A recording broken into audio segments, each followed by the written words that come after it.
ओम शांति। 18 मार्च 2025 बाबा के महावाक्य।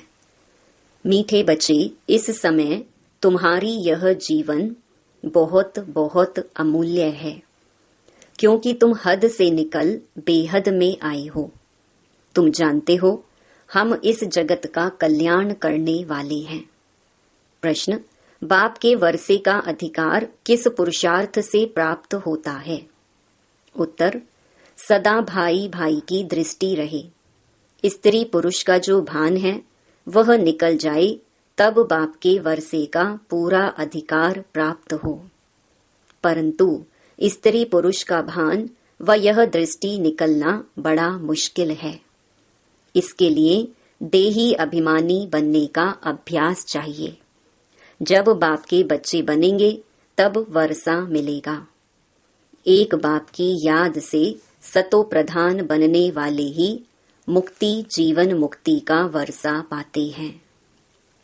गीत: आखिर वह दिन आया आज। ओम शांति। बच्चे यह जानते हैं, ओम माना अहम आत्मा मम शरीर।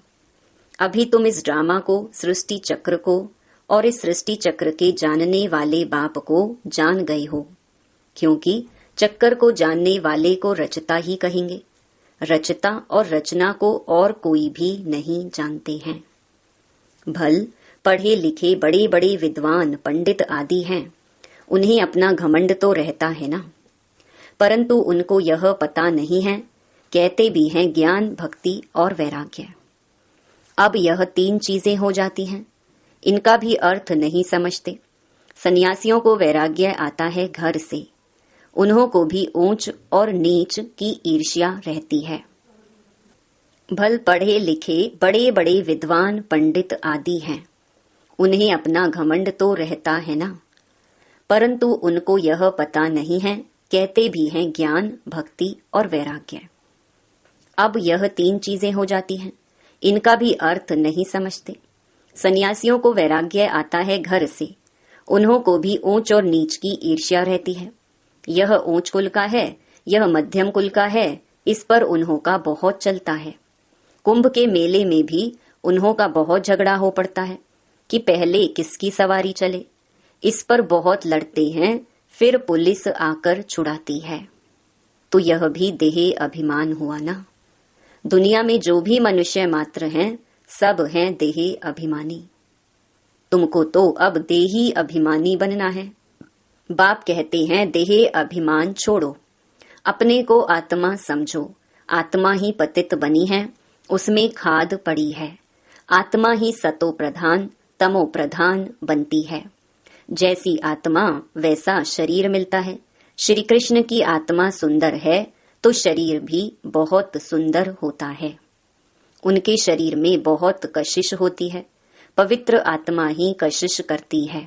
लक्ष्मी नारायण की इतनी महिमा नहीं है जैसे श्री कृष्ण की है, क्योंकि श्री कृष्ण तो पवित्र छोटा बच्चा है। यहाँ भी कहते हैं छोटा बच्चा और महात्मा एक समान है। महात्माएं तो फिर भी जीवन का अनुभव कर फिर विकारों को छोड़ते हैं, घृणा आती है।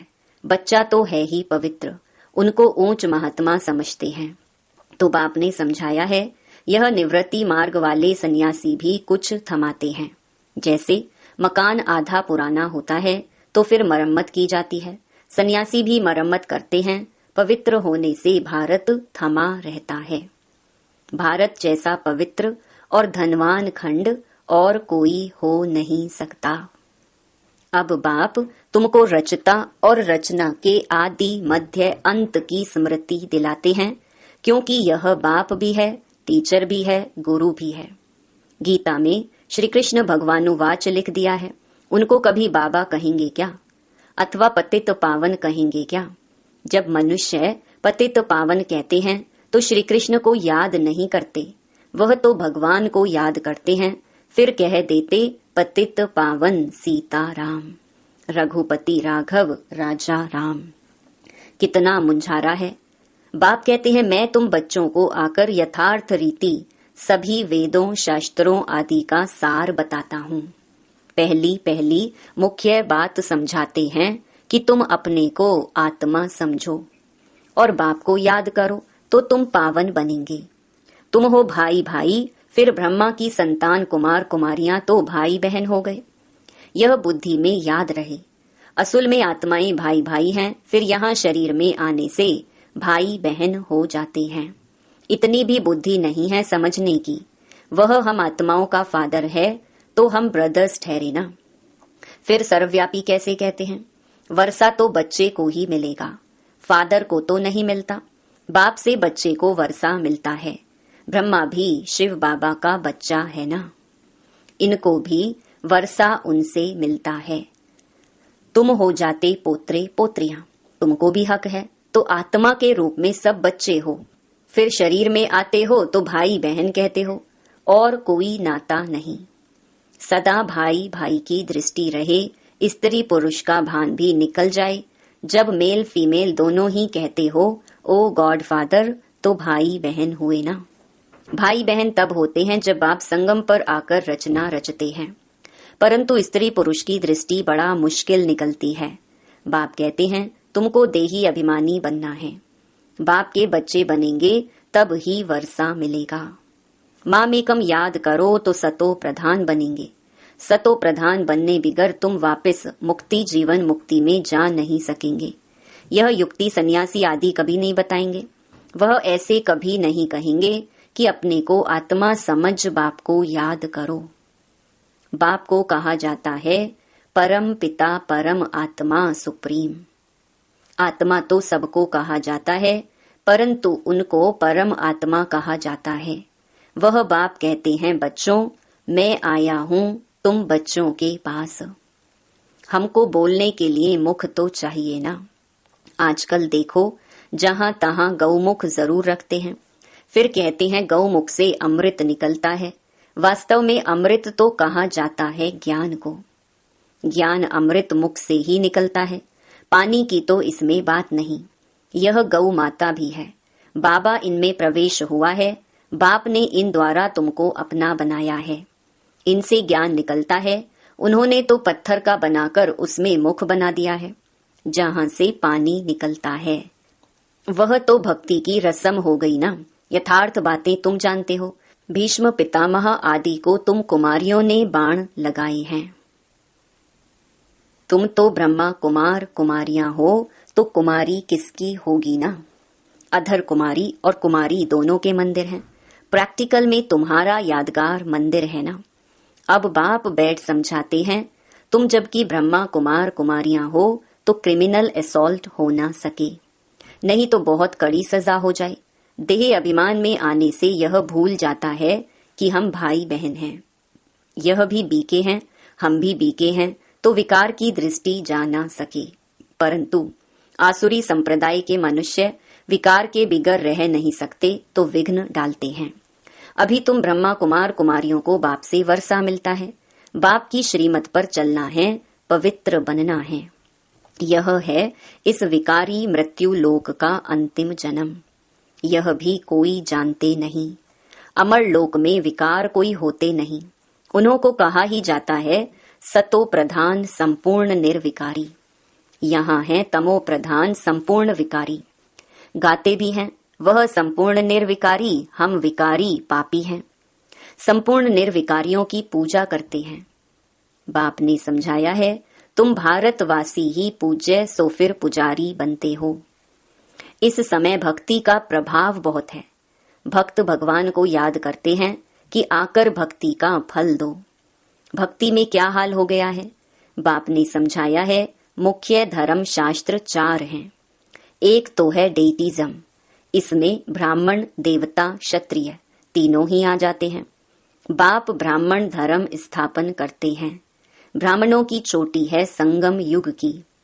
तुम ब्राह्मण अभी पुरुषोत्तम बन रहे हो। ब्राह्मण बने फिर देवता बनते हो। वह ब्राह्मण भी हैं विकारी, वह भी इन ब्राह्मणों के आगे नमस्ते करते हैं। ब्राह्मण देवी देवता नमः कहते हैं, क्योंकि समझते हैं वह ब्रह्मा की संतान थे। हम तो ब्रह्मा की संतान नहीं हैं। अभी तुम ब्रह्मा की संतान हो, तुमको सब नमः करेंगे। तुम फिर देवी देवता बनते हो। अभी तुम ब्रह्मा कुमार कुमारियां बने हो, फिर बनेंगे देवी कुमार कुमारियां। इस समय तुम्हारी यह जीवन बहुत बहुत अमूल्य है, क्योंकि तुम जगत की माताएं गाई हुई हो। तुम हद से निकल बेहद में आए हो। तुम जानते हो हम इस जगत का कल्याण करने वाले हैं, तो हरेक जगत अम्बा जगत पिता ठहरे। इस नरक में मनुष्य बड़े दुखी हैं। हम उनकी रूहानी सेवा करने आए हैं। हम उन्हों को स्वर्गवासी बनाकर ही छोड़ेंगे। तुम हो सेना, इनको युद्ध स्थल भी कहा जाता है। यादव, कौरव और पांडव इकट्ठे रहते हैं, भाई भाई है ना। अब तुम्हारी युद्ध भाई बहनों से नहीं, तुम्हारी युद्ध है रावण से। भाई बहनों को तुम समझाते हो मनुष्य से देवता बनाने लिए, तो बाप समझाते हैं देह सहित देह के सब संबंध छोड़ने हैं। यह है पुरानी दुनिया। कितने बड़े बड़े डैम, कनाल्स आदि बनाते हैं, क्योंकि पानी नहीं है। प्रजा बहुत बढ़ गई है। वहां तो तुम रहते ही बहुत थोड़े हो। नदियों में पानी भी ढेर रहता है, अनाज भी बहुत होता है। यहाँ तो इस धरती पर करोड़ों मनुष्य हैं। वहां सारी धरनी पर शुरू में 9-10 लाख होते हैं, और कोई खंड होता ही नहीं। तुम थोड़े से ही वहां रहते हो। तुमको कहाँ जाने की भी दरकार नहीं रहती। वहां है ही बाहरी मौसम। 5 तत्व भी कोई तकलीफ नहीं देते हैं, ऑर्डर में रहते हैं। दुख का नाम नहीं, वह है ही बहिष्त। अभी है दोजक। यह शुरू होता है बीच से। देवताएं वाम मार्ग में गिरते हैं, तो फिर रावण का राज्य शुरू हो जाता है। तुम समझ गए हो। हम डबल सिरताज पूज्य बनते हैं, फिर सिंगल ताज वाले बनते हैं। सतयुग में पवित्रता की भी निशानी है। देवताएं तो सब हैं पवित्र, यहाँ पवित्र कोई है नहीं। जन्म तो फिर भी विकार से लेते हैं ना, इसीलिए इसे भ्रष्टाचारी दुनिया कहा जाता है। सतयुग है श्रेष्ठाचारी, विकार को ही भ्रष्टाचार कहा जाता है। बच्चे जानते हैं सतयुग में पवित्र प्रवृत्ति मार्ग था, अब अपवित्र हो गए हैं। अब फिर पवित्र श्रेष्ठाचारी दुनिया बनती है। सृष्टि का चक्र फिरता है ना। परम पिता परमात्मा को ही पतित पावन कहा जाता है। मनुष्य कह देते हैं भगवान प्रेरणा करता है। अब प्रेरणा माना विचार, इसमें प्रेरणा की तो बात ही नहीं। वह खुद कहते हैं हमको शरीर का आधार लेना पड़ता है। मैं बिगर मुख के शिक्षा कैसे दूं? प्रेरणा से कोई शिक्षा दी जाती है क्या? भगवान प्रेरणा से कुछ भी नहीं करते हैं। बाप तो बच्चों को पढ़ाते हैं, प्रेरणा से पढ़ाई थोड़ी हो सकती है। सिवाय बाप के सृष्टि के आदि मध्य अंत का राज कोई भी बता ना सके। बाप को ही नहीं जानते हैं। कोई कहते लिंग है, कोई कहते अखंड ज्योति है, कोई कहते ब्रह्म ही ईश्वर है। तत्व ज्ञानी ब्रह्म ज्ञानी भी है ना।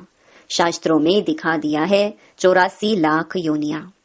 अब अगर 84 लाख जन्म होते तो कल्प बहुत बड़ा चाहिए, कोई हिसाब ही निकाल ना सके। वह तो सत्युग को ही लाखों वर्ष कह देते हैं। बाप कहते हैं सारा सृष्टि चक्र ही 5000 वर्ष का है। 84 लाख जन्मों के लिए तो टाइम भी इतना चाहिए ना। यह शास्त्र सब हैं भक्ति मार्ग के। बाप कहते हैं मैं आकर तुमको इन सब शास्त्रों का सार समझाता हूँ। यह सब भक्ति मार्ग की सामग्री है। इनसे कोई भी मेरे को प्राप्त नहीं करते। मैं जब आता हूँ तब ही सबको ले जाता हूँ। मुझे बुलाते ही हैं, हे पतित पावन आओ। पावन बनाकर हमको पावन दुनिया में ले चलो। फिर ढूंढने के लिए धक्के क्यों खाते हो? कितना दूर दूर पहाड़ों आदि पर जाते हैं। आजकल तो कितने मंदिर खाली पड़े हैं, कोई जाता नहीं है। अभी तुम बच्चे ऊंच ते ऊंच बाप की बायोग्राफी को भी जान गए हो। बाप बच्चों को सब कुछ देकर फिर 60 वर्ष बाद वानप्रस्थ में बैठ जाते हैं। यह रस्म भी अब की है। त्योहार भी सब इस समय के हैं। तुम जानते हो अभी हम संगम पर खड़े हैं, रात के बाद फिर दिन होगा। अब तो घोर अंधियारा है। गाते भी हैं ज्ञान सूर्य प्रगटा, अज्ञान अंधेर विनाश। तुम बाप को और रचना के आदि मध्य अंत को अब जानते हो। जैसे बाप नॉलेजफुल है, तुम भी मास्टर नॉलेजफुल हो गए। तुम बच्चों को बाप से वर्षा मिलता है बेहद के सुख का। लौकिक बाप से तो हद का वर्षा मिलता है, जिससे अल्पकाल का सुख मिलता है, जिनको सन्यासी काग विष्टा समान सुख कह देते हैं। वह फिर यहाँ आकर सुख के लिए पुरुषार्थ कर ना सके। वह है ही हठ योगी, तुम हो राज योगी। तुम्हारा योग है बाप के साथ, उन्हों का है तत्व के साथ। यह भी ड्रामा बना हुआ है। अच्छा, मीठे मीठे सिकिलधे बच्चों प्रति मात पिता बाप दादा का याद प्यार और गुड मॉर्निंग। रूहानी बाप की रूहानी बच्चों को नमस्ते। धारणा के लिए मुख्य सार। पहला, पावन बनने के लिए हम आत्मा भाई भाई हैं, फिर ब्रह्मा बाप की संतान भाई बहन हैं। यह दृष्टि पक्की करनी है। आत्मा और शरीर दोनों को ही पावन सतो प्रधान बनाना है। देह अभिमान छोड़ देना है। दूसरा, मास्टर नॉलेजफुल बन सभी को रचता और रचना का ज्ञान सुनाकर घोर अंधियारे से निकालना है। नरकवासी मनुष्यों की रूहानी सेवा कर स्वर्गवासी बनाना है। वरदान, मास्टर ज्ञान सागर बन ज्ञान की गहराई में जाने वाले अनुभव रूपी रत्नों से संपन्न भव। जो बच्चे ज्ञान की गहराई में जाते हैं वे अनुभव रूपी रत्नों से संपन्न बनते हैं। एक है ज्ञान सुनना और सुनाना, दूसरा है अनुभवी मूर्त बनना। अनुभवी सदा अविनाशी और निर्विघ्न रहते हैं, उन्हें कोई भी हिला नहीं सकता। अनुभवी के आगे माया की कोई भी कोशिश सफल नहीं होती। अनुभवी कभी धोखा नहीं खा सकते। इसीलिए अनुभवों को बढ़ाते हुए हर गुण के अनुभवी मूर्त बनो। मनन शक्ति द्वारा शुद्ध संकल्पों का स्टॉक जमा करो। स्लोगन, फरिश्ता वह है जो देह के सूक्ष्म अभिमान के संबंध से भी न्यारा है। अव्यक्त इशारे, सत्यता और सभ्यता रूपी कल्चर को अपनाओ। संपूर्ण सत्यता भी पवित्रता के आधार पर होती है। पवित्रता नहीं तो सदा सत्यता रह नहीं सकती है। सिर्फ काम विकार अपवित्रता नहीं है, लेकिन उसके और भी साथी हैं। तो महान पवित्र अर्थात अपवित्रता का नाम निशान न हो, तब परमात्मा प्रत्यक्षता के निमित्त बन सकेंगे। ओम शांति।